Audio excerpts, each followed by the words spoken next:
So back in the day, weaning a child off of breast milk was actually a very precarious and dangerous thing. Infant mortality rates was like this huge deal, especially in that transition because babies went from being fully dependent on breast milk to solid foods that were often starved of key nutrients. And then there was this crazy practice back in the day that a mother would chew up their food and give it to her baby like a bird, which also increased the risk of disease. So once a child was fully weaned and no longer dependent on milk, it was this massive milestone. I mean, the mom could breathe a sigh of relief if she knew that her baby could thrive. And a fully weaned, healthy baby could rest in the provision, and the care of the mother and not constantly be rooting around for food that only she could provide because they had gained some ability to palate and swallow on their own.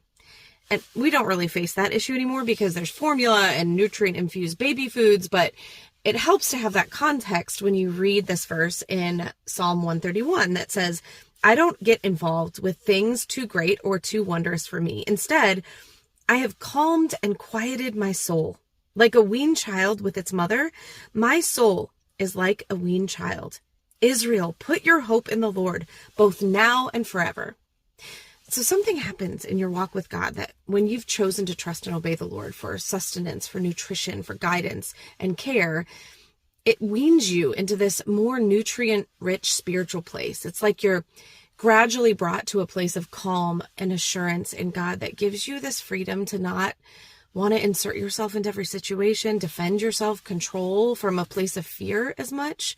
And you learn in this sort of increasing measure that the Lord sees. He's going to provide. He's going to protect. He's going to defend you so that you don't have to.